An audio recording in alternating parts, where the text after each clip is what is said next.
Good morning everyone. आवाज आ रही है?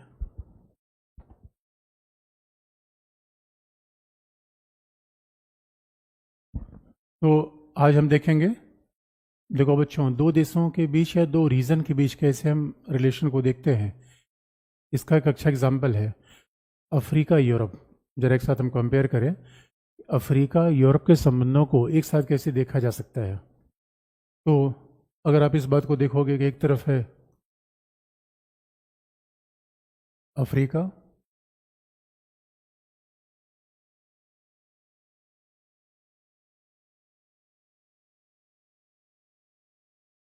एक तरफ है यूरोप, दूसरी तरफ अफ्रीका। तो देखो संबंधों को हम कैसे देखते हैं और ये बड़ा अच्छा कंपैरिजन है कि,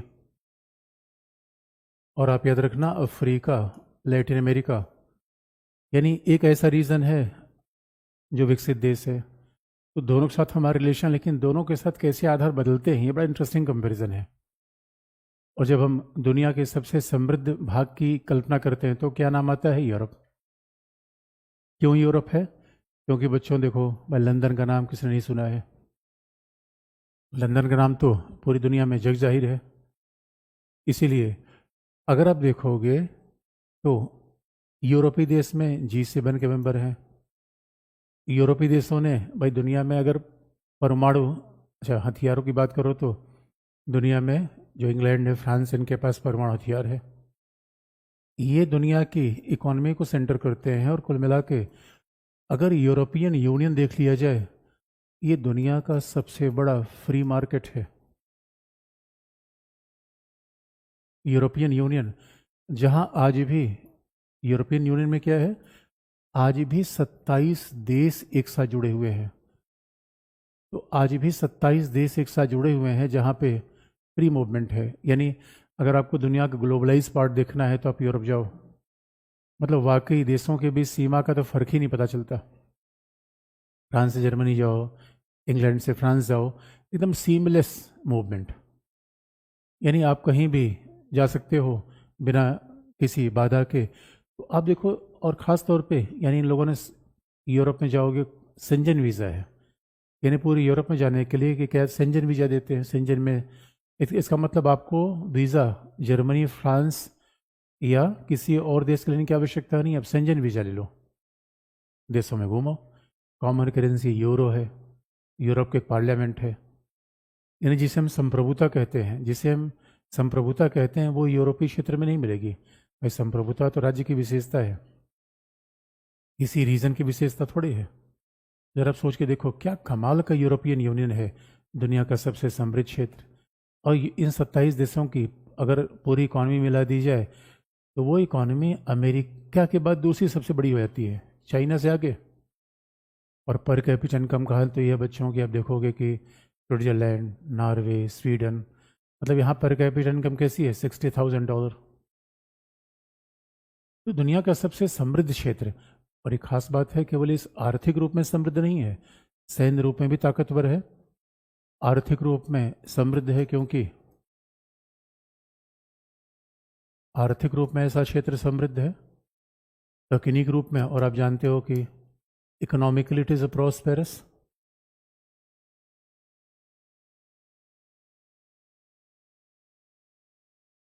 टेक्नोलॉजिकली इट इज एडवांस। यद्यपि सुरक्षा के लिए ज़्यादातर यूरोपीय देश नाटो पर भरोसा करते हैं, लेकिन दुनिया की कोई टेक्नोलॉजी अगर आपको लेना हो, तकनीकी रूप में संपन्न।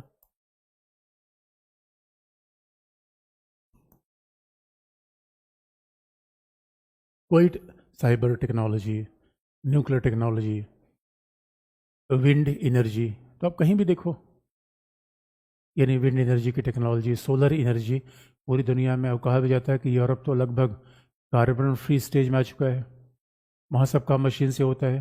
लेकिन एक बात आप देखोगे, 27 यूरोपीय देशों की जनसंख्या मिला दिया जाए, ये अपने आप में 45 करोड़ है, जनसंख्या कम है। दोस्तों एक अजीब सी दास्ता है, जहाँ यानी 45 करोड़ की जनसंख्या, इनके यहाँ कंपेरेटिवली कम है, संपन्नता बहुत ज़्यादा, पर कैपिटा इनकम बहुत ज़्यादा। जरा सोच के देख लो दोस्तों, ऐसे देश के साथ संबंध तो बनता ही है। यानी भी पावरफुल देशों के साथ जाओगे तभी तो संबंध बनेगा। इसलिए अगर इन देशों में अब सवाल यह है कि अगर यूरोप की समस्या क्या है, यूरोप में सारा पर्यावरणीय मानक बहुत हाई है। अब यूरोप की चैलेंज क्या आते हैं, यहाँ इन्वायरमेंटल, यहाँ हाइजीनिक स्टैंडर्ड के बहुत ध्यान रखते हैं। दोस्तों हम कहीं खाने पीने जाते हैं, हमारे जो देखो तो खुले सामान खुले रेडी पर बिक रहा है, ठेले पर बिक रहा है। यूरोप में कोई सामान खुला नहीं बिकता, हाइजीनिक स्टैंडर्ड खिलाफ है। इसलिए जो हमारी दवाइयाँ भारत में बिकती हैं उनके स्टैंडर्ड अलग हैं, जो यूरोप में जाते हैं उनके स्टैंडर्ड अलग हैं। दवाई कंपनी एक ही है लेकिन दो अलग अलग चीज़ें बनाती है।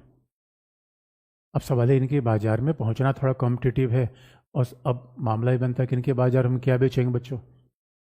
कार बेच नहीं सकते, एयरक्राफ्ट बेच नहीं सकते, ये तो सब यही बेचते हैं। इसलिए आपको अगर राफेल लेना है तो फ्रांस, यहाँ तक कि हमारे यहाँ गंगा को पोल्यूशन फ्री करना है तो यूरोप। भाई टेक्नोलॉजी तो इन्हीं के पास है। पर्यावरण प्रदूषण को स्मार्ट सिटी बनाना है तो यूरोप। हाई स्पीड ट्रेन चलानी है तो यूरोप, जापान। इसका मतलब है आज के देश में Bharat service sector dominated economy है, तो सर्विस सेक्टर में, सॉफ्टवेयर में, इंफॉर्मेशन और फार्मास्यूटिकल में हमारे लिए उधर बाजार है। उसमें भी बड़े हाई स्टैंडर्ड देखने पड़ते हैं। अमूल का वेराइटी, अमूल का ब्रांड उधर नहीं चलता, और अमूल का दूध लेते ही नहीं। अब हम आम बेचेंगे, भाई आम तो यूरोप में होता नहीं।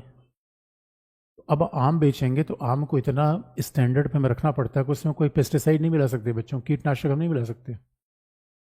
हमारे यहाँ तो कुछ भी, हमारे यहाँ तो बच्चों रेडी पर केला बिक रहा है, और केला को खाने वाले से मतलब है पकाया कैसे गया है, कहाँ रखा गया है, वो केला वाला समझे। यहाँ तो सब चीज़ का मेजरमेंट होता है। कोई भी दवाई, आपने सुना होगा कि हमने अफ्रीका में दवाई भेज दी, कुछ बच्चे पी के दवाई मर गए। यूरोप में ऐसा संभव नहीं है, वो दवाई पास ही नहीं होगी। तो यूरोप संपन्न तो है लेकिन दोस्तों चैलेंजेस भी ज़्यादा है। अच्छा, यूरोप का चैलेंज क्या है, ये पेटेंट की बात करेंगे, बौद्धिक संपदा अधिकार की बात करेंगे। अब इनके यहाँ अगर जर्मनी में कोई कपड़ा भेज दो तो कहेंगे भाई कपड़े कलर ऐसा है कि लोगों की स्किन नुकसान हो जाएगी। अरे हमारे यहाँ के देखो बच्चों, हमारे यहाँ कपड़ा पहनने से मतलब होता है, स्किन से थोड़ी मतलब होता है। स्किन जो होगी होगी, कपड़ा बिल्कुल चमचम होना चाहिए। इसलिए अब देखो, यूरोप अगर एक समृद्ध बाजार है, बड़ा बाजार है, तो वहाँ हमारे चैलेंजेस बढ़ते हैं, हमारे चैलेंजेस वहाँ बढ़ जाते हैं। इसलिए अब सवाल है कि हम यूरोप से क्या ले सकते हैं, टेक्नोलॉजी, इन्वेस्टमेंट। तो आप याद रखो बच्चों, अगर यूरोप पास इन तकनीकी है, सब कुछ है, तो बाजार तो हमारे यहाँ है।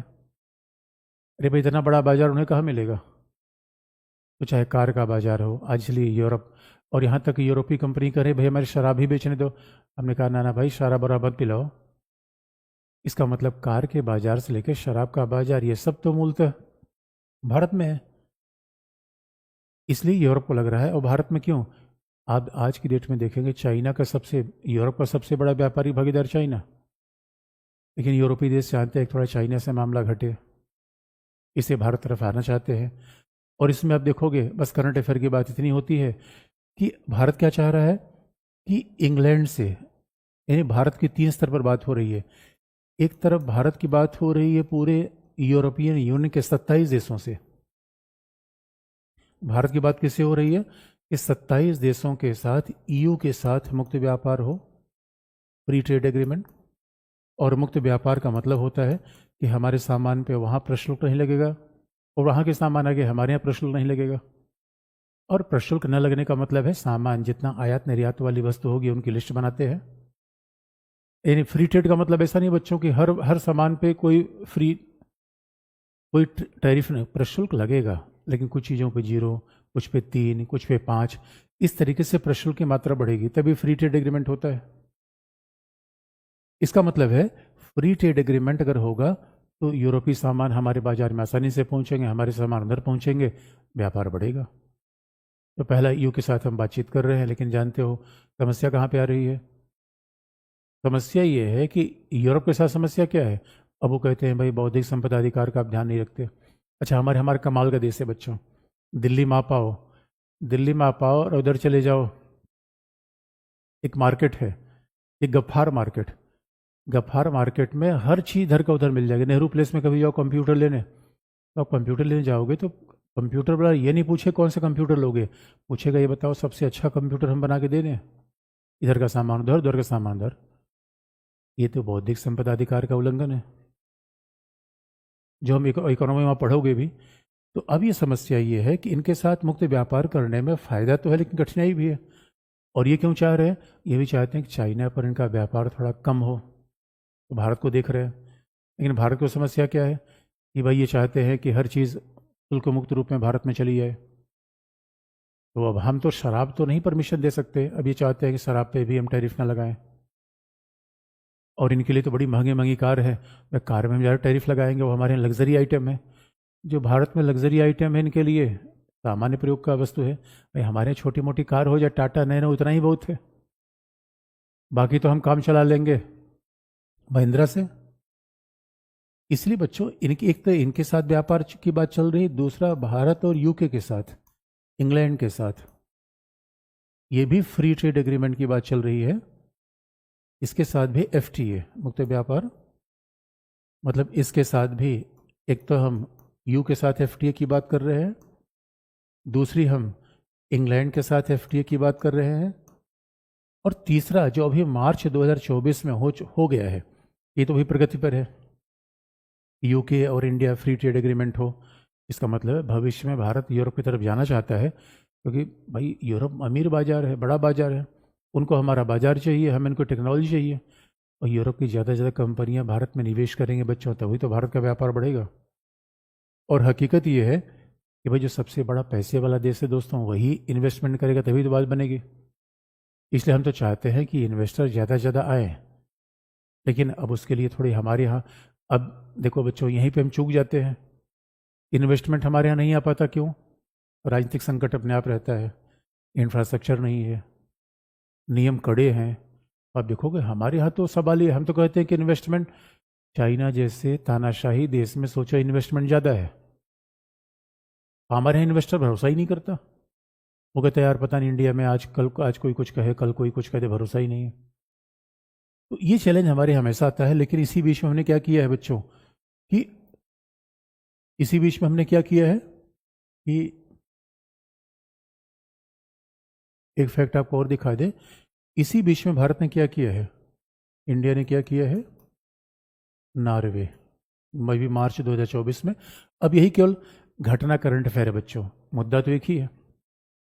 और यूरोप के साथ जाएंगे तो मुद्दा क्या है, और हम बार बार यूरोप को समझाते हैं देखो भाई दुनिया के सबसे बड़े लोकतांत्रिक देश है, तो मूल्य तो हमारे मिलते हैं, उदारवादी लोकतांत्रिक व्यवस्था ये भी मानते हैं, हम भी मानते हैं, बड़ा बाजार ये भी अपने आप इंटरेस्टिंग पार्ट है।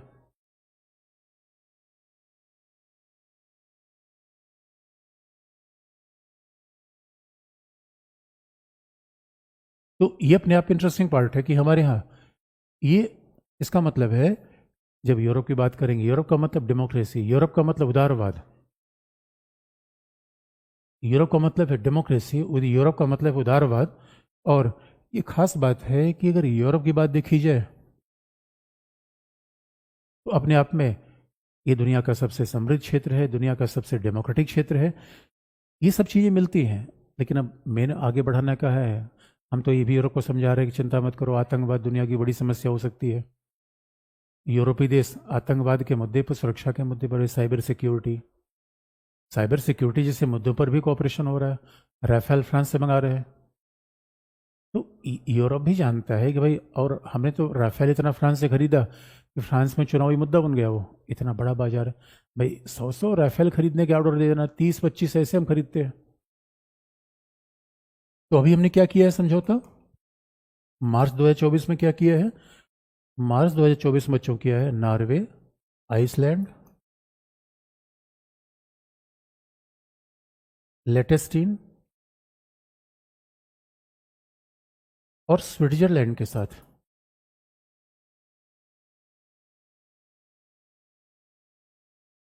नॉर्वे, आइसलैंड, लेटेस्टीन, स्विट्जरलैंड के साथ फ्री ट्रेड एग्रीमेंट का समझौता किया है। ये बड़ी बात है। अब देखो आपको लगे करंट अफेयर है, देखो बच्चों हमेशा आपका विश्लेषण हमेशा सैद्धांतिक होता है। मान लो ये कभी मेंस एग्जाम में आ जाए कि इनके साथ समझौता, तो इनके साथ समझौते का मतलब क्या, क्यों समझौता, भाई यूरोप है, पहले आपको ये देखना है कि यूरोपीय देश है, क्यों समझौता, टेक्नोलॉजी है, इसलिए हमारे यहाँ क्यों समझौता, बाजार है। और बड़ा चेंज इसमें यह है बच्चों, परंपरागत रूप में देखो हमारे यहाँ भाई यूरोप में 27 देश हैं, तो परंपरागत रूप में देखोगे यूरोप के साथ हमारा संबंध कहाँ सीमित होता है, इंग्लैंड, जर्मनी, फ्रांस, इटली, जो हमारे यूरोप के साथ संबंध होते हैं वहीं तक सीमित होते हैं। इसका मतलब है कि केवल अगर 27 देश है तो 8-9 देशों के साथ ही संबंध बेहतर है, इससे तो काम नहीं चलेगा। अपने आप में बच्चों यहाँ के साथ भी फ्री ट्रेड एग्रीमेंट होना चाहिए, यानी ईस्ट यूरोप। भाई अभी तक पता चला कि हमारा पूरा रिलेशन क्या है, यूरोप के पार्ट से है। इसे कहते हैं संबंधों को डाइवर्सिफाई करना। और भारत यूरोप के साथ आप देखोगे बच्चों, एक जैसी व्यवस्था मिलती है, हम डेमोक्रेटिक हैं, साझे मूल्य है, इसलिए चाइना का आगे बढ़ना ये दोनों के लिए चैलेंज है। तो हम डेमोक्रेटिक देश हैं, हम लिबरल व्यवस्था को मानते हैं, उदारवादी व्यवस्था है, ये एक समान है। तो यूरोप के साथ कभी भी जाओगे तो मुद्दा यही रहेगा। अब आपको लगता होगा समझौता नया हो गया, मैं भारत इंग्लैंड के बीच फ्री ट्रेड हो जाए, भारत ईयू के बीच फ्री ट्रेड हो जाए, और भारत ईयू के बीच फ्री ट्रेड में बाधा क्या है? बाधा मैंने पहले बता दिया। बाधा ईयू क्या चाहता है कि हम सारे सामान को इधर आने दें, बौद्धिक संपदा अधिकार के कठोर मानक अपना दें। ये बौद्धिक संपदा अधिकार क्या है? कि मान लो मैं कोई सामान बेचना चाहता हूँ बाजार में, तो पहले निर्माता की परमिशन ले ले। मान लो कोई दवाई रिसर्च कर किसी कंपनी ने बना दी और मैं सोचता हूँ वो दवाई मैं मार्केट बेच दूँ, वह उस निर्माता कंपनी को पैसा देना पड़ेगा। यही बौद्धिक संपदा अधिकार, इंटेलेक्चुअल प्रॉपर्टी राइट्स। तो अब हम इंटेलेक्चुअल प्रॉपर्टी राइट्स कितना पैसा देंगे तो हम कंगाल नहीं हो जाएंगे बच्चों?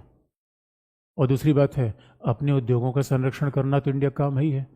हमें क्या प्रॉब्लम है कि यूरोप के देश क्या करते हैं, लेबर स्टैंडर्ड अपनाते हैं। अब जानते हैं यूरोप में कहाँ प्रॉब्लम आती है? अब वो कहेंगे कि हम कालीन नहीं लेंगे, तो हमने कहा भाई पूछो क्यों नहीं लोगे? कहेंगे आप लोग बच्चों से काम करवाते हो, अब लो। तो अब ये ह्यूमन राइट्स मानक को ला देते हैं, बच्चों से काम करवाते हो इसलिए हम ये इन्वायरमेंट को नहीं देखते, इसलिए हम आपसे कोई सामान नहीं लेंगे। ये सारे उनके जो नॉन इकोनॉमिक मेजर्स हैं, नॉन ट्रेड मेजर्स हैं, वो हमारी बड़ी आपत्ति होते हैं। अब हम वहाँ मछली हमने बेचना शुरू किया बच्चों, हमारी मछली बड़ी सस्ती होती है। मैं देखो हमारे पास बच्चों फ़ायदा क्या है?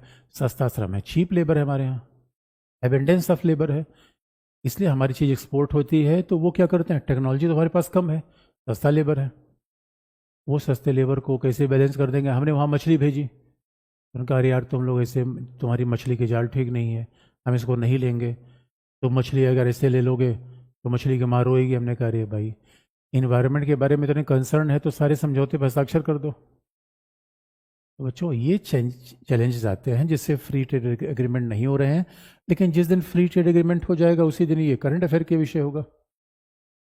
तो केवल बात फ्री ट्रेड एग्रीमेंट की नहीं है बच्चों, बात यूरोप की है, और यूरोप की विशेषता तो हमेशा एक ही जैसी रहेगी। और बस एक फ़र्क हो जाता है, इस समय यूरोप क्या है, यूक्रेन क्राइसिस कारण, बस यही करंट अफेयर होता है, यूक्रेन क्राइसिस कारण सुरक्षा के मामलों पर थोड़ा डरा हुआ है, क्योंकि जिस तरीके से रसिया आक्रामक हो रहा है, चाइना का राइज हो रहा है, ऐसे मामले में यूरोप चाहेगा भारत जैसा लोकतांत्रिक देश आगे बढ़े। अगर भारत जैसा लोकतांत्रिक देश आगे नहीं बढ़ेगा तो बात फिर नहीं बनेगी। इसलिए बच्चों, एक तो है यूरोप, दूसरा क्या है, अफ्रीका। अब अफ्रीका की विशेषता एकदम अलग आ गई। यही देखो संबंध देखने का तरीका है, यानी यही संबंध देखने का तरीका है कि खास बात क्या है?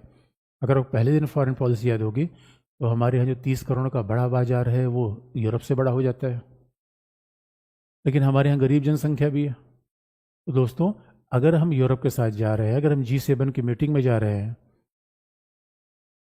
तो इसका एक कतई मतलब नहीं है, इसका ये मतलब न माना जाए कि हम अफ्रीका, लैटिन अमेरिका, विकासशील देशों का हाथ छोड़ देंगे, क्योंकि अफ्रीका का महत्व अलग है। अफ्रीकी देश क्या है, G7 मेंबर तो है नहीं, लेकिन अफ्रीका का खास बात क्या है? देखो अफ्रीका में क्या खास बात है, अगर यहाँ कंपैरिजन करोगे, अफ्रीका क्या है, यानी अफ्रीका की आबादी लगभग 120, अफ्रीका मतलब 55 देशों का अफ्रीकी समूह। अफ्रीका का देख लोगे, इस समय दुनिया का सबसे बड़ा उभरता बाजार, राइजिंग मार्केट अफ्रीका है। उभरता बाजार कौन है? अफ्रीका। राइजिंग मार्केट अफ्रीका, क्योंकि 55 जो देशों की जो टोटल पॉपुलेशन है, that is a more than 120 crore. वही यूरोप की जनसंख्या कम हो रही है, अफ्रीका एक ऐसा क्षेत्र है जिसकी जनसंख्या बढ़ रही है, लेकिन गरीब है। यूरोप की पर कंपेरिजन करो, यूरोप की पर कैपिटा इनकम भारत की तुलना में 10 गुना है, अफ्रीका की पर कैपिटा इनकम भारत की तुलना में लगभग 5 गुना नीचे है। इसलिए कभी आप यूरोप जाओ, अगर कभी यूरोप आप जाओ दोस्तों, तो बड़ा खराब आपको लगे। क्यों? क्योंकि अब पता चला कि अब 5,000 रुपये दोगे तब तो आइसक्रीम, भारत के हिसाब से 5,000 रुपये दोगे आइसक्रीम खाओगे। लेकिन जैसे अफ्रीका में जाओगे रुपए की कीमत बढ़ जाती है, जैसे यूरोप में जाते हो रुपए की कीमत एकदम से, भाई 1 पाउंड में 70 रुपये, 1 पाउंड इज इक्वल टू 70 रुपये दोगे तब 1 पाउंड होगा। तो मान लो 5 पाउंड का आइसक्रीम वहाँ खाना है, तब तो फिर 350 रुपये दोगे फिर आइसक्रीम मिलेगी। इसे यूरोप में पैसा बहुत खर्च हो जाता है, तो यूरोप में एक अलग मामला है। तो यही दुनिया के दो अलग अलग क्षेत्र हैं बच्चों, यानी हमारी पर कैपिटा इनकम अफ्रीका से ज़्यादा है, यूरोप से कम है। तो अफ्रीका को क्या हम दे सकते हैं, बहुत लॉजिकल है। अब बच्चों आप ये सोचो, हम अफ्रीका में क्या निर्यात कर सकते हैं? छोटी मोटी कार, बाइक, स्कूटर। यूरोप में ऐसा संभव नहीं है। ये देखो अभी क्या हुआ, देखो नया इंडिया आ रहा है बच्चों, अभी क्या टाटा ने जगुआर को टेक ओवर कर लिया है। जब टाटा ने जगुआर को टेक ओवर किया, इसका मतलब है कि आज की डेट में टाटा की कार फ्रांस में भी बिक रही है। एक नया आइडिया है, क्योंकि अब यूरोपीय देश अगर ज़्यादा मार्जिन चाहेंगे तो अपनी कंपनी ला दे इंडिया में। बच्चों, इंडिया में रोजगार देने का सबसे बड़ा तरीका क्या है? मैन्युफैक्चरिंग इंडिया की बढ़ा दीजिए। और मैन्युफैक्चरिंग कैसे बढ़ेगी? जब भारत में इन्वेस्टमेंट आसान हो जाए। तो यूरोप के सारे देश हमारे यहाँ कार बनाएं, कार की कीमत सस्ती हो जाएगी। जर्मनी, फ्रांस में कार बिकेगी, कार की कीमत बहुत बड़ी होगी। और धीरे धीरे डिफेंस टेक्नोलॉजी में हम लाना चाहते हैं। यही तो मामला फ्रांस से फंस रहा था, लेकिन यहाँ से तकनीक लेंगे, अफ्रीका को देंगे। यानी Africa is one of the rising market in the world. और देखो यही कंपैरिजन करने की बात होती है। यहाँ ये क्या है, बहुत हाई मार्केट है। मतलब आप ऐसे देखो, हमें दो लोगों के साथ रिलेशन बनाना है, एक बड़ा अमीर आदमी है लेकिन दूसरा गरीब आदमी है। गरीब आदमी के यहाँ काम करने वाले लोग ज़्यादा है, अमीर आदमी के यहाँ कोई है नहीं। तो दोनों के साथ तो बच्चों यही तो इंटरनेशनल रिलेशन कॉम्प्लेक्सिटी है दोनों, और यही जीवन की भी कॉम्प्लेक्सिटी है। हर आदमी काम आता है, हर आदमी की उपयोगिता अलग अलग है। इसे अफ्रीका के साथ क्या है, और अफ्रीका इट इज़ मतलब नेचुरली रिसोर्स का आधार है कि जहाँ पे, यानी rich in terms of natural resources, प्राकृतिक संसाधनों से संपन्न।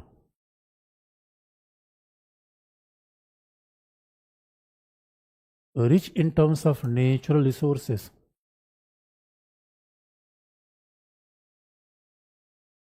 अगर आपको कहीं डायमंड, आयरन, लोहा, कोयला कुछ भी लेना है तो अफ्रीका जाना पड़ेगा, और ऐसे कहीं इन्वेस्टमेंट करने में बड़े फायदे हैं।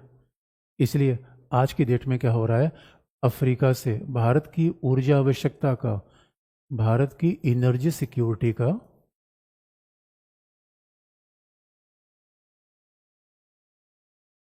भारत की एनर्जी सिक्योरिटी का लगभग 25% अफ्रीका से आ रहा है। India is importing almost 25% of its energy need from Africa. हम अब ऊर्जा आवश्यकता का 25% वहाँ से ले रहे हैं। और ये बड़ी कमाल की बात है। इसका मतलब है नाइजीरिया, सूडान, अंगोला। अब इसका मतलब है कि हम पश्चिम एशिया पे डिपेंडेंसी थोड़ा कम करना चाहते हैं।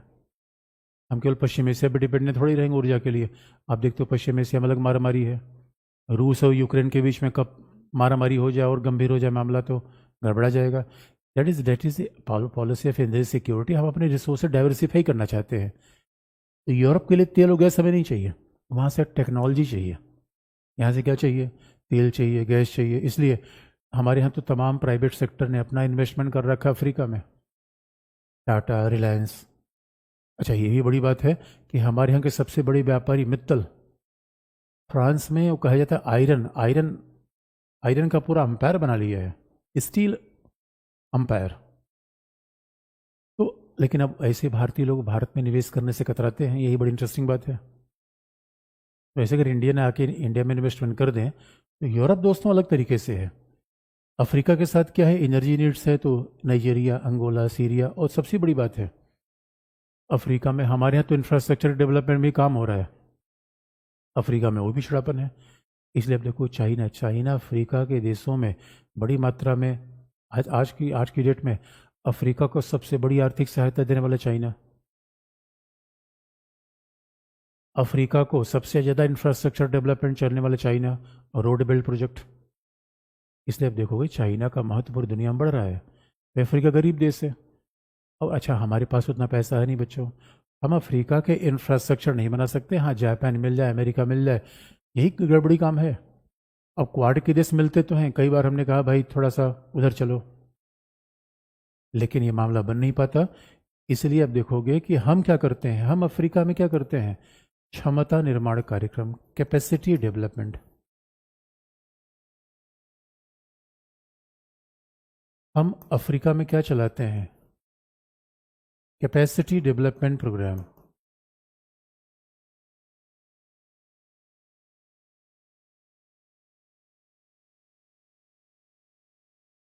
अब इन्हीं कैपेसिटी डेवलपमेंट प्रोग्राम का नाम क्या है, टीम 9। इसे नाम है इसका, ये सब नाम है। तो नेपेड, इसी कैपेसिटी डेवलपमेंट प्रोग्राम के नए नए नाम है नेपेड। नेपेड का मतलब है new partnership of Africa's development, और क्या है टीम 9, यानी techno economic approach for, techno economic approach for management of Africa, team 9। तो अब देखोगे ये सब क्या है, एक नाम है। अच्छा कैपेसिटी बिल्डिंग का मतलब क्या है बच्चों, अब सवाल है अफ्रीका में डायमंड बहुत ज़्यादा है, लेकिन वो डायमंड काटना नहीं जानते, तो उनको हम कैपेसिटी डेवलपमेंट करते हैं। अरे कैपेसिटी डेवलपमेंट का सीधा मतलब ट्रेनिंग। अब बात याद रखना, किसी देश में इंफ्रास्ट्रक्चर बना देना एक मामला है कि मान लो चलो हमने हाईवे बना दिया, पुल बना दिया, अब उसके लिए पैसा चाहिए। चाइना का कार्यक्रम किस में होता है, वो इंफ्रास्ट्रक्चर बनाता है, ब्रिज बना देगा, रेल बना देगा। और दोस्तों अफ्रीका सस्ता बाजार है, वहाँ सस्ती वस्तुओं की डिमांड है, इसलिए भारत के सबसे बड़े दवाओं की खपत तो अफ्रीका में होती है। और अफ्रीका की आसानी क्या है, यूरोप में तो बड़ा हाई रेगुलेशन है, चेकिंग है। अब देखो इंडिया में क्या प्रॉब्लम है, अभी हमने मान लो हमने कोई मसाला भेज दिया, एवरेस्ट और एमडीएच का मसाला था, साउथ ईस्ट एशिया कुछ देशों ने उसको चेक कर लिया। वैसे हमने कुछ सिरप भेज दी थी अफ्रीका में, वो पकड़ा गया, उसमें कुछ बच्चे मर गए। बच्चों ये नहीं कह रहे, कई बार चाइना भी जानबूझ के ऐसे काम करता है, लेकिन हर ब्लेम चाइना पे तो नहीं दे सकता बच्चों। ये बात इंडिया में, यानी प्रोडक्शन जरूर नहीं, क्वालिटी थोड़ी कंट्रोल भी होनी चाहिए। इसका मतलब है हम सस्ती, we are exporter of cheaper goods, Africa उसके लिए बड़ा मार्केट है। इसलिए देखो यूरोप का इंपॉर्टेंस अलग, अफ्रीका का इंपॉर्टेंस अलग है। अब ये समझने कि ये तो हमेशा ऐसा रहेगा, अब ऐसा तो नहीं होगा बच्चों, अगले 2-3 साल में एग्जाम अब देने जाओगे तो अफ्रीका दुनिया का सबसे अमीर क्षेत्र बन जाएगा, ऐसा तो होगा नहीं, और अचानक यूरोप मर जाएगा। इसलिए आईआर में बेसिक पॉइंट अगर आपको याद हो तो कोई भी चीज़ आप करंट अफेयर लिख सकते हैं। अब इसी को नाम क्या होगा, मान लो कंपाला अफ्रीका का एक शहर है, कंपाला विजन। कंपाला विजन का सीधा मतलब अफ्रीका के शहर का नाम है, तो कंपाला विजन का मतलब क्या है, इंडिया इसी के अंतर्गत तो अफ्रीका के साथ आगे बढ़ा रहा है।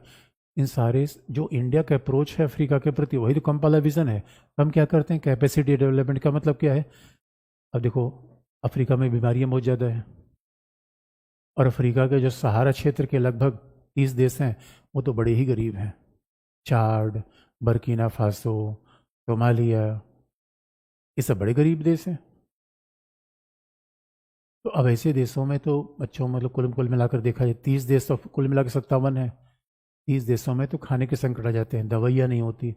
जैसे भारत का बड़ा इंपॉर्टेंस है, इसलिए आप देखोगे अफ्रीका के लोग हमारे यहाँ आते हैं मैक्स में, हमारे यहाँ के जो बड़े बड़े हॉस्पिटल हैं उसमें ट्रीटमेंट के लिए लोग अफ्रीका से आते हैं। तो ये बड़ा इंटरेस्टिंग पार्ट है।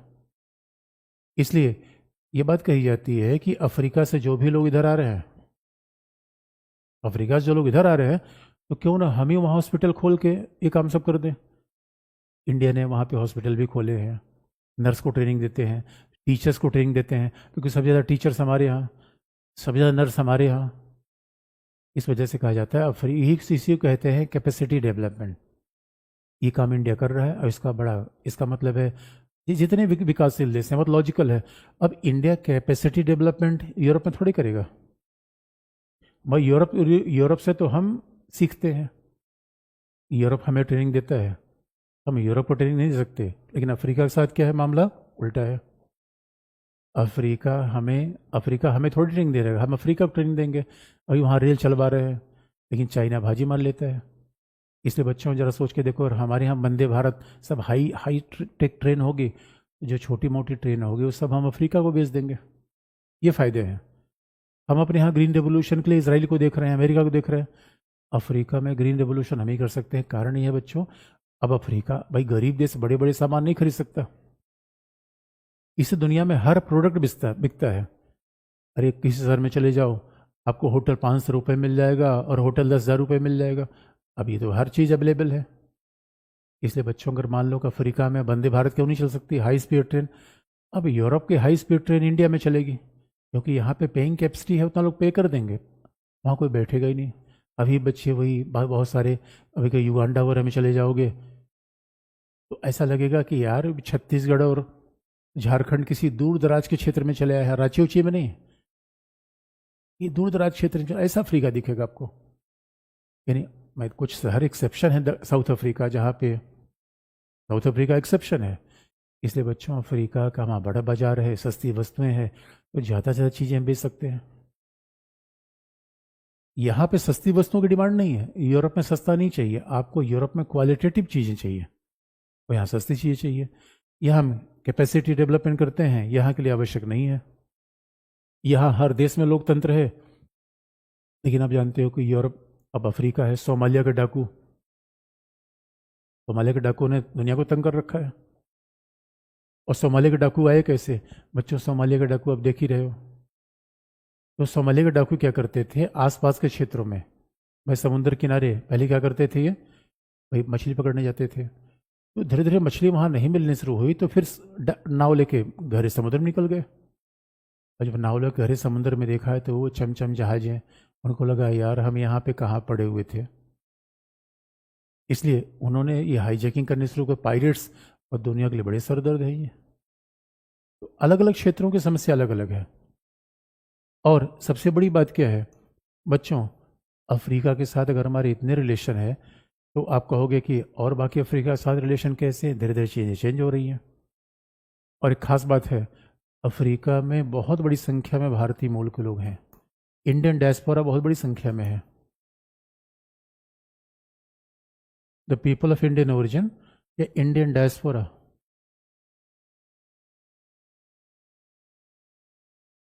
अफ्रीका में बहुत बड़ी संख्या भारतीय डायस्पोरा की है, जैसे कि दक्षिण अफ्रीका, साउथ अफ्रीका में। तो ये भी हमारे लिए एडवांटेज है। कीनिया, युगांडा, मॉरिशस, तो साउथ अफ्रीका, कीनिया,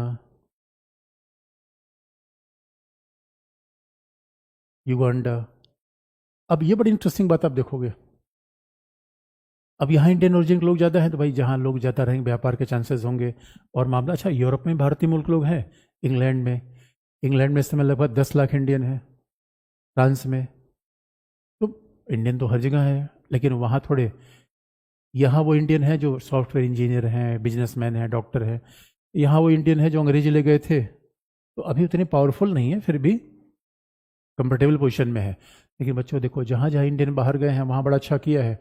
और ये देख के आप दंग रह जाओगे कि दक्षिण अफ्रीका का सबसे बड़ा जो बिजनेस फैमिली है वो इंडिया गुप्ता बंधु है, सहारनपुर से, यूपी से।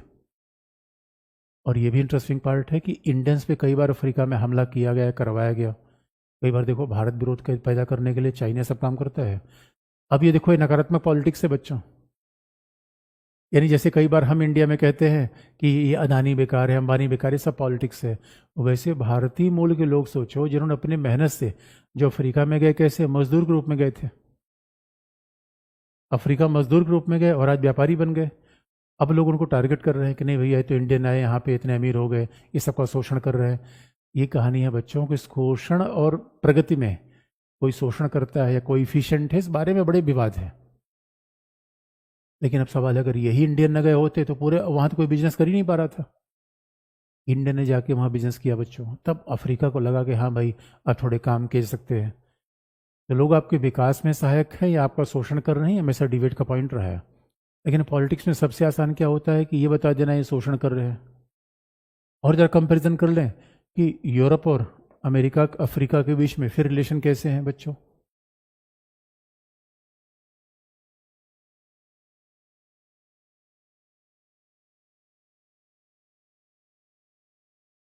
हमारे साथ चैलेंज क्या रहा है?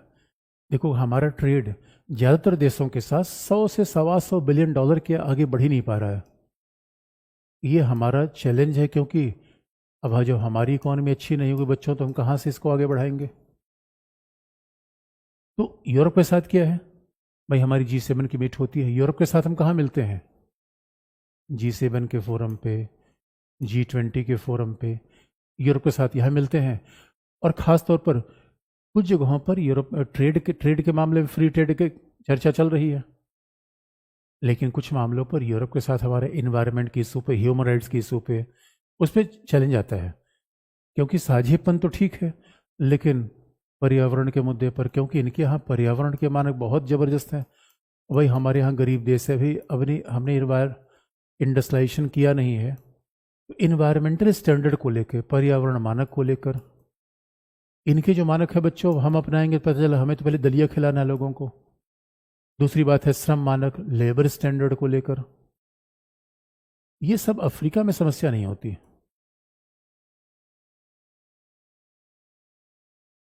ये समस्या अफ्रीका में नहीं होती जो यूरोप में आपको बार बार दिखेगी। और इसलिए इन्हीं इन्हीं मामलों पर मतभेद है, तभी तो बच्चों फ्री ट्रेड एग्रीमेंट नहीं हो पा रहा है। तो भारत और यू के बीच में, यानी ट्रेडिंग पार्टनर, तो यूरोप का इन्वेस्टमेंट बढ़ रहा है, बात अच्छी बात है, लेकिन फिर भी $100 बिलियन से ज़्यादा का ट्रेडिंग पार्टनर है हमारा यूरोप।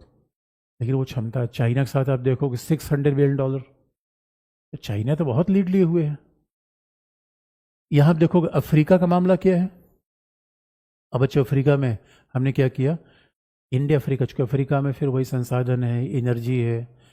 अफ्रीका के साथ थोड़ा और मामला बढ़ रहा है, जैसे यूरोप के साथ यहाँ चैलेंज है, ये तो चैलेंज है। लेकिन भविष्य में क्या करना चाहते हैं? भविष्य में यूरोप के साथ थोड़ा सामरिक संबंध भारत आगे बढ़ाना चाहता है। यद्यपि ये कहा जाता है कि भारत और यूरोप के बीच सामरिक संबंध सबसे कमजोर कड़ी है, क्योंकि बच्चों यूरोपियन यूनियन कोई स्ट्रेटजिक इकाई नहीं है। भाई हमारा सामरिक संबंध जर्मनी के साथ है, इंग्लैंड के साथ है, फ्रांस के साथ है, यूरोपीय यूनियन के साथ नहीं है। और मैं तो यूनियन के साथ संबंधों की बात कर रहा हूँ। अब यूनियन तो खुद ही अपनी सुरक्षा के लिए नाटो पर निर्भर है। अरे यूनियन ने हथियार बेचता है, ने डिफेंस बेचता है, तो यूनियन से हमें मिलेगा क्या? बच्चों यूनियन से हमें कुछ मिल नहीं सकता।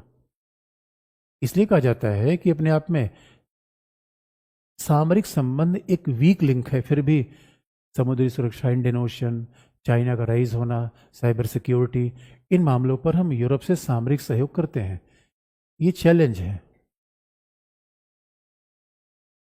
हम यहाँ पे कहाँ सामरिक सहयोग करते हैं? साइबर सिक्योरिटी, साइबर सुरक्षा, समुद्री सुरक्षा। तो इनके भी जहाज हाईजैक होते हैं। Maritime security, cyber security, maritime security, उसके बाद टेररिज्म।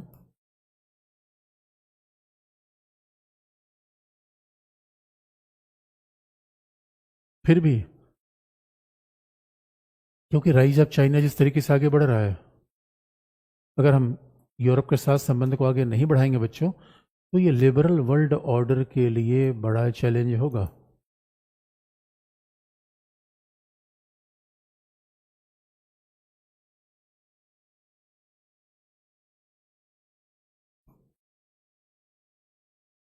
लेकिन लेकिन सवाल ये है, अफ्रीका के साथ क्या है बच्चों? अफ्रीका के साथ भी भारत धीरे धीरे सैन्य संबंध आगे बढ़ा रहा है। और कहा भी जाता है अब बच्चों को कहा भी जाता है कि भारत अफ्रीका के बीच संबंध इतने पुराने जितने पुराने महात्मा गांधी के। यानी मोहनदास करमचंद दक्षिण अफ्रीका गए थे और वहां से बन के क्या है महात्मा। इसका मतलब है कि अफ्रीका के पास कोई ऐसा मशीन है जो मानव को महात्मा बना देता है। लेकिन अब सवाल है जिबूती में सामरिक संबंध क्यों जरूरी है? क्योंकि बच्चों इसलिए देखोगे हमारा 2023 में डिफेंस एक्सपोर्ट सबसे ज़्यादा रहा है। तो हम कोशिश कर रहे हैं कि जो अभी हमारे पास तेजस एयरक्राफ्ट है, अब ये छोटे मोटे देशों को बिकेगा। दोस्तों हम अमेरिका से क्या लेते हैं? शिनुक। अमेरिका से लेंगे अपाचे। लेकिन अब अफ्रीकी देश इतना पैसा नहीं लगा सकते, तो वो क्या करें, छोटे मोटे एयरक्राफ्ट लेंगे। तो तेजस ऐसी चीज़ें वो हम अफ्रीका को दे देंगे। इस वजह से पेट्रोलिंग बोट, अब समुद्र में पेट्रोलिंग बोट है, अब राइफल है, ट्रक है, भाई ये सब तो भी तो मिलिट्री इक्विपमेंट है। समुद्री सर्विलांस के लिए जैसे मॉरिशस में हम लगा रखा है, सेशल्स, कोस्टल सर्विलांस, इन सब चीज़ों के लिए अफ्रीका और सारे अफ्रीकी सैनिकों को याद रखना बच्चों। हमारे यहाँ मसूरी में, हैदराबाद की अकेडमी में जहाँ हम अपने एडमिनिस्ट्रेटिव ऑफिसर को ट्रेंड करते हैं, वहीं अफ्रीका के लोगों को भी ट्रेंड करते हैं। अफ्रीका, नेपाल, भूटान, अफगानिस्तान, इन सारे कैडेट को हम ट्रेंड करते हैं। अब विकसित देशों को छोड़ दोगे तो इंडिया में ट्रेनिंग सेंटर बड़े अच्छे हैं। हाँ, अमेरिका, जर्मनी और जैसे तो नहीं है, फिर भी हमारे पास ट्रेनिंग सेंटर अच्छे हैं डेवलपिंग कंट्रीज़ में। इसे अब हम कोशिश क्या कर रहे हैं, क्योंकि अगर जिबूती में चाइना ने सैनिक अड्डा बना रखा है, जिबूती में क्या किया, जिबूती में चाइना का सैन्य अड्डा है, इस वजह से इंडियन ओशन में चाइना का प्रभाव बढ़ रहा है। तो China had already made a military base in Djibouti.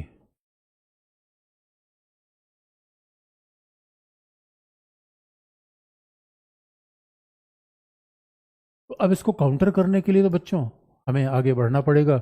इसलिए मैरीटाइम सिक्योरिटी, समुद्री सुरक्षा, सैन्य अभ्यास, सैन्य सामग्री को आगे बढ़ाना, ये भी आज की डेट में, इसीलिए मॉरिशस, सेशल्स, ये जो हिंद महासागर के देश हैं, अफ्रीकी महाद्वीप में भी आते हैं, इनके साथ हम स्ट्रेटेजिक पार्टनरशिप आगे बढ़ा रहे हैं। अफ्रीका के साथ ये नया मामला है। और दूसरी बात कि अफ्रीका के साथ हमने क्या किया 2008 के बाद से, इंडिया अफ्रीका कॉन्क्लेव। अब ये देखो बच्चों, Bharat, Africa, India Africa conclave, या Bharat Africa, India Africa conclave, ये हमने एक नई परंपरा शुरू की 2008 के बाद से, इंडिया अफ्रीका कॉन्क्लेव। तो इंडिया अफ्रीका कॉन्क्लेव में क्या हुआ, अब अफ्रीका के साथ जो रिलेशन बढ़ रहे हैं, इसलिए हमने क्या किया, सारे अफ्रीकी देशों को, सारे मतलब 55 अफ्रीकी देशों को, 55 अफ्रीकी देशों को इकट्ठे बुलाया 2008 में। अब ये यही तो मल्टीलेटरल डिप्लोमेसी है बच्चों। और ये देखता है भारत एक महाशक्ति है, इसलिए यूरोप के साथ, यूरोप के देशों के साथ हम अलग अलग संबंध नहीं देखते। लेकिन कभी अगर मान लो जैसे फ्रांस के साथ अलग संबंध आपको लिखना आ जाए तो आपका सारे पॉइंट्स रहेंगे। फ्रांस के साथ फिर वही क्यों, सामरिक है, विकसित देश है, टेक्नोलॉजी है, डिफेंस है, G7 का मेंबर है। तो दोस्तों अपने आप पे, और फ्रांस का तो इंडो पैसिफिक में सबसे ज़्यादा आइलैंड फ्रांस के पास है। तो अमेरिका के बाद दूसरी दुनिया में दूसरी सबसे कोई ऐसा देश है, तो ये अपने आप 5 पॉइंटों से निकल गया। इसका मतलब कि भारत एक महाशक्ति, इसीलिए आप देखोगे हम पूरे यूरोप और अफ्रीका के साथ संबंध पड़ रहे हैं, अलग अलग देशों के साथ नहीं। क्योंकि हम नेपाल नहीं है बच्चों, भूटान नहीं है। लेकिन अब इसके बाद अगर 5 पॉइंट आपको बनाना होगी तब तो आपको बनाना आना चाहिए। यही सबसे बड़ी बात होती है IR की, या किसी विषय को, जब आप किसी विषय को सीखते हैं तो मूल मुद्दा तो यही है। और हमने 2008 में एक नई परंपरा की कि 2008 में सारे अफ्रीकी देशों को इधर बुलाया। और जब हमने बुलाया तब अब भाई एक एक देश के बजाय सबको बुलावा दिया जाए। लेकिन बच्चों और उस समय पहला कॉन्क्लेव हमने किया था, चार गठबंधन सरकार थी, 22-25 लोग आए थे, और ये परंपरा पहले चाइना ने शुरू की थी। इसे कहा भी जाता है चाइना की फॉरेन पॉलिसी में सब प्रोएक्टिव रहती है। भाई फॉरेन पॉलिसी 2 प्रकार की है। अब कोई कहीं पहल कर दे रहा है उसके पीछे आप चलिए, पहला ऑप्शन तो ये है। कई लोग होते हैं ना किसी के साथ बोलते रहे, बोलिए तो बोल देंगे, और कई लोग होते हैं जो ढूंढ ढूंढ के दोस्ती करते हैं। तो ऐसे लोगों की पॉलिसी प्रोएक्टिव है। चाइना की पॉलिसी प्रोएक्टिव रही है, और ये 2006 में चीन ने किया, उसके बाद हमने भी किया। लेकिन आप देखोगे हमारे यहाँ लोग आए ही नहीं। बच्चों का कोई कार्यक्रम आप कर रहे हो, लोग आपके यहाँ आ ही नहीं रहे, इसका मतलब कमी आपकी है। इसलिए याद रखना, किसी भी आदमी की पहचान करनी है उसके शादी विवाह कार्यक्रम में जाना। जितने ज़्यादा से ज़्यादा लोग उसके यहाँ आए होंगे, समझ लो उतना ही सामाजिक आदमी है वो। तो ये खास बात है। तो कहा भी जाता है कि कमाल की बात है, और अफ्रीकी देशों के लिए तो ये बात मानी जाती है कि 2015 में जब वही कॉन्क्लेव हमने किया, उसके बाद डिप्लोमेटिक एफर्ट के 54 देश आए थे बच्चों। इसलिए हमने क्या किया, अरे मेरे बच्चों इसलिए याद रखना, कभी किसी अपने दोस्त की शादी विवाह हो तो कूद के उसमें जाना, ये मत कहना एग्ज़ाम की तैयारी कर रहे हैं। अरे तुम्हारी शादी होगी तो एग्ज़ाम की तैयारी वही करेगा। एक हमारे यहाँ राजा थे, जब उनके यहाँ शादी का निमंत्रण आता था तो शादी में जाते नहीं थे, अपने जूते भेज देते थे, भाई राजा महाराजा कैसे शादी में जाएं। तो उनके यहाँ शादी पड़ी तो सब वापस जूते लोगों ने उनके यहाँ भेज दिए। ऐसा नहीं होना चाहिए। इसलिए बच्चों याद रखना, इसलिए आपको देखना है कि अफ्रीका इंडिया कॉन्क्लेव जब हुआ 2015 में, लगभग 54 देश आए, सबको एक किस्म का सूट सिलवा दिया गया। ये सब पर्सनल डिप्लोमेसी है बच्चों। इसलिए कोई पार्टी में आए, गिफ्ट दो उसको। कई लोग तो इतने कंजूस होते हैं कि दुनिया में कुछ नहीं कर पाते। अरे बच्चों, गिफ्ट देकर किसी को अपना बना सकते हो, और 10 रुपये खर्च करके 100 रुपये काम ले सकते हो। लेकिन हमारे यहाँ लोग कितने कैसे हैं। इसलिए आप याद रखना, अरे शादी विवाह करो, बर्थडे करो, धूमधाम से करो, ज़्यादा से ज़्यादा लोगों को बुलाओ। अरे मिनिस्टर को बुलाओ, एमपी को बुलाओ, जितने लोगों को बुला सकते हो। अरे खूब दमदमा के खर्च करो, और खर्च भले ही उधार लेकर करो, तो लोग समझ जाएंगे हाँ यार ये तो बड़ा पावरफुल आदमी है। और फिर आप कोई काम मांगने जाओगे, दे दोगे। इससे बच्चों, दिल्ली के बिजनेसमैन गुजराती मारवाड़ी सीखो, उधार लेकर भी बड़ी कार रखते हैं। अरे जब टूटी कार तुम्हारे पास है तो क्या तुम अगला आदमी से करो बिजनेस करेंगे, तो अगला आदमी समझ जाएगा अरे यार ये तो फक्कड़ आदमी है। ये सब बिजनेस तरीका होता है बच्चों। तो अब अगर मान लो कि कल के लिए इंडिया अफ्रीका, आप देखो कैसे करंट अफेयर के सवाल बनते हैं। मान लो कल के लिए आपसे पूछ लिया गया इंडिया अफ्रीका कॉन्क्लेव क्यों हुआ। अब जैसे अगला कॉन्क्लेव होगा तो आपको स्मरण आ जाएगी। इसलिए बच्चों देखो, अफ्रीकी देशों का हमने क्या किया, हमने कहा भाई कि सारे G20 में अफ्रीकी देशों को सदस्यता दी जाए। ये इंडिया ने पहल की तो अफ्रीकी देश खूब खुश हुए, G20। इसलिए बच्चों G20 हमने उनको शामिल करा दिया। और यही मामला है, चाइना कहता है ओ गुरु हम समझ रहे हैं तुम अब फिर अफ्रीका का नेता बनना चाहते हो, क्योंकि दोस्तों का जमाना था गुड अफ्रीका का। हमने अफ्रीका के साथ तुम थे। अरे हमने अफ्रीका की आज़ादी की लड़ाई लड़ी। गांधी ने तो राष्ट्रीय आंदोलन की नींव अफ्रीका से रख दी थी। यानी और देश ने, भारत में आज़ादी के बाद हमने अफ्रीका से उपनिवेशवाद साम्राज्यवाद के खात्मे का बड़ा आंदोलन किया। तो अफ्रीका के लोग इसे याद रखते हैं। लेकिन बच्चों दुनिया बदल गई, अब वही बात पुराने घसीटते रहोगे बात नहीं चलेगी। अफ्रीका ही चेंज होगा, हम भी चेंज हो गए। अब वो ना अफ्रीका रहा ना हम रहे। इस आज के डेट में क्या है, कॉन्क्लेव होगा। अब कॉन्क्लेव का मुद्दा क्या होगा बच्चों, मुद्दा वही होगा। अरे जब इंडिया अफ्रीका के लोग मिलेंगे तो मुद्दा क्या होगा, व्यापार, ऊर्जा सुरक्षा, ट्रेड। अरे बच्चों मुद्दा तो यही होगा, मुद्दा तो यही होगा। इसलिए अब देखना, अफ्रीका में सबसे बड़ा टेलीफोन प्रोवाइड करने वाला एयरटेल। इसलिए ई एजुकेशन, ई आरोग्य, ई भारती, ये क्षमता निर्माण कार्यक्रम है। वहाँ सारे अफ्रीकी देशों को हमने ऑप्टिकल फाइबर जोड़ रखा है। इसलिए चाइना के मॉडल पे हम नहीं चल सकते। और हम कोशिश करते हैं कि अफ्रीका के देशों में लोकतंत्र बढ़े, क्योंकि भारत दुनिया का सबसे बड़ा लोकतंत्र है। लोकतंत्र ये अगर यकीन मानो, पूरी दुनिया भारत को लोकतंत्र के मॉडल के रूप में देखती है, लेकिन हमारे यहाँ ऐसे बावरे लोग हैं जो कहेंगे इलेक्शन कमीशन ठीक नहीं है, ये ठीक नहीं है, वो ठीक नहीं है। कमाल की बात है यार। इसलिए बच्चों इंडिया अफ्रीका कॉन्क्लेव होगा तो मुद्दे तो यही होंगे। इसे याद रखना, मुद्दे नहीं बदलते। इंडिया अफ्रीका कॉन्क्लेव होगा तो मुद्दे यही रहना है। और अब सवाल है कि अगर मुद्दे यही हैं तो निश्चित तौर पर अफ्रीका के साथ हम G20 में भी हैं, अफ्रीका के साथ कुछ अफ्रीका के देश ब्रिक्स में भी हैं। इसलिए इंडिया की फॉरेन पॉलिसी का आधार क्या है दोस्तों, कि अगर हम महाशक्तियों के साथ संबंध बना रहे हैं, इसका ये मतलब बिल्कुल नहीं है कि विकासशील देशों के साथ हमारे संबंध खत्म हो गए। अफ्रीका के साथ अलग संबंध है, अफ्रीका के साथ हम आज भी हैं, G20 में उनकी संस्था का समर्थन किया, और इसीलिए हम तो कहते हैं कि सुरक्षा परिषद का विस्तार होना चाहिए। हम तो अफ्रीकी देशों के लिए सुरक्षा परिषद में सीट की मांग कर रहे हैं, लेकिन यूरोप तो पहले सुरक्षा परिषद का पार्ट है।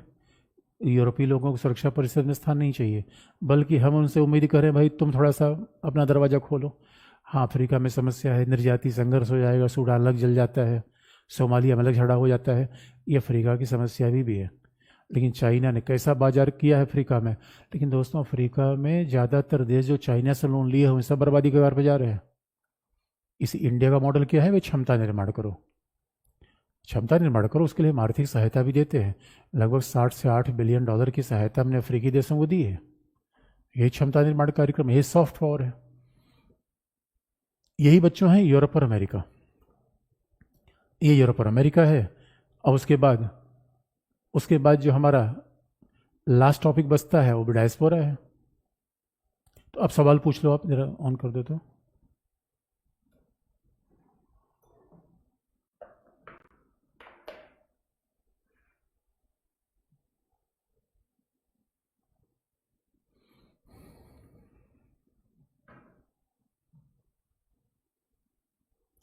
कि अफ्रीका में अधिक विकास न होने के कारण विदेशी कंपनियां उन्हें उबारने की जगह उनका फायदा अधिक देते हैं, जैसे चीन।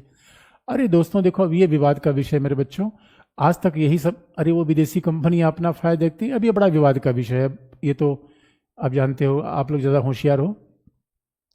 लेकिन हमने कहा इसी बात को दो तरीका है देखने का। देखकर जाइए, ये बिना क्या क्या लिखा है, बाय बाय ऑस्ट्रेलिया के साथ इलाहाबाद के। ओ, अरे मेरे बच्चों, तुम लोग पॉलिटिक्स की बात मत करो यार। अफ्रीका कॉन्क्लेव का उद्देश्य क्या है बच्चों? अरे मेरे बच्चों, इंडिया अफ्रीका कॉन्क्लेव का उद्देश्य क्या है? मूल उद्देश्य वही है। अरे जो कॉपरेशन हमने लिख दिया वही कॉपरेशन, ऊर्जा, व्यापार।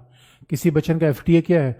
फ्री ट्रेड एग्रीमेंट का। मेरे बच्चों, मान लो कि हमने अफ्रीका में जूता भेजा, जैसे मान लो कि दिल्ली से हमने जूता भेजा मुंबई में, तो उसमें कोई टैरिफ प्रशुल्क लगेगा नहीं।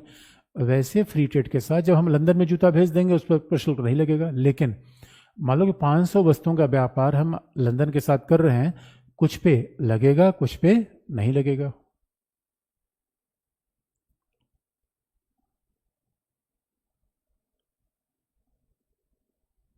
नेपेड क्या है? National partnership for Africa's development. Conclave का मतलब सम्मेलन होता है मेरे बच्चों, सम्मेलन। अब अफ्रीका के 55 देश आएंगे, इधर हम आएंगे, और जब आपस में लोग मिलेंगे तो किसकी बात करेंगे? व्यापार की बात करेंगे। किसी बच्चे ने कहा एफटीए से क्या फायदा होता है भारत को? अरे मेरे बच्चे, भाई वस्तुएं सस्ती होंगी ना, जिसके साथ हमारा एफटीए होगा हमारी वस्तुएं वहां सस्ती पहुंचेंगी, क्योंकि हमारी वस्तु प्रशुल्क नहीं लगेगा। वहां की वस्तुएं हमारे यहाँ आएगी तो व्यापार बढ़ने की संभावना इससे ज्यादा होती है। सर यूरोप अफ्रीका से ज़्यादा पावरफुल है? अरे कमाल की बात करते हो यार, आपने तो ऐसा पूछ लिया कि योगी और मोदी में कौन पावरफुल है। अरे मेरे बच्चों, मोदी ही होंगे। यूरोप के सामने किसी कंपैरिजन है? पूरी दुनिया के महाद्वीप में यूरोप से ज़्यादा संपन्न पावरफुल कोई है ही नहीं। अफ्रीका तो सबसे पीछे है मेरे बच्चों, अफ्रीका सबसे पीछे है। मतलब तुम ये पूछ रहे हो कि सलमान खान और राजपाल यादव में कौन पावरफुल है? अरे मेरे बच्चों, सलमान खान ही हो गए ना। पॉलिटी पीटी का रिवीजन करवा, अच्छा मेरे दोस्तों पहले यार ठीक है बस। किसी बच्चे में एपिक क्या है? एशिया पैसिफिक, सॉरी, यानी Asia Pacific economic cooperation epic है, जिसमें 21 देश हैं, और ये एशिया पैसिफिक देशों का संगठन। इसमें इंडिया नहीं है, अमेरिका, ऑस्ट्रेलिया, जापान, ये सब है। लेकिन लोग योगी से ज़्यादा डरते थे। अरे मेरे बच्चों, मैं मजाक किया। क्या भारत को अफ्रीका में अपना वर्चस्व बढ़ाना चाहिए? एक बात याद रखना बच्चों, हम वर्चस्व की बात नहीं करते, हम विकास की बात करते हैं। इंडिया खास फॉरेन पॉलिसी है। देखो, चाइना को पावर मिल रहा है, चाइना सबको ठांस रहा है, चाइना सबको पीछे कर रहा है। हमारा फिलॉसफी क्या है? सबका साथ सबका विकास मेरे बच्चों। इसलिए ये सब हम काम नहीं करते। अरे मेरे बच्चों, गाइड करने के लिए तो हम है ही है हमेशा आपको, हमें आप लोग बस मेहनत से पढ़ो खूब। इसे कहते हैं अभी बेरोजगारों की स्थिति अफ्रीका जैसी है। अफ्रीका से यूरोप बनना है मेरे बच्चों, खूब जी जान से पढ़ो, जी जान से पढ़ो। केजीएस का भी नाम करो यार, इतने सस्ते में देखो तुम लोगों को पढ़ाई मिल गई है, ये बहुत बड़ी बात होती है बच्चों। नहीं तो अब इसका फायदा उठाओ, इसको एकदम जबरदस्त, क्योंकि फायदा उठाओ, नहीं तो फिर पता चला अफ्रीका ही बन जाओगे। अफ्रीका से मैं यूरोप तरफ आगे बढ़ना है मेरे बच्चों। यूरोप के साथ एफटीए के साथ इंडस्ट्री को नुकसान नहीं हुआ? अरे मेरे देखो, फिर मैंने कहा बच्चों, हम जब एफटीए करेंगे तो अपने उसके शर्ट टर्म्स एंड कंडीशन होंगे, और आप एफटीए वगैरह इकोनॉमिक्स में भी आप पढ़ोगे। अच्छा, किसी बच्चे ने कहा पॉलिटी पढ़ते समय, अरे मेरे बच्चों सब आप समझदार हो यार, इतने बातें आप जो आप लोग लिखते हो, एक बार पढ़ो, दो बार पढ़ो, उसके बाद फिर पूछना भी, तो ऐसा नहीं होगा कि ऐसा कुछ नहीं समझ में नहीं आएगा। बच्चों बस एक बार दिल लगा के पढ़ो, एक बार दिल लगा के पढ़ो, दुनिया में ऐसी कोई चीज नहीं है समझ में नहीं आएगी बच्चों।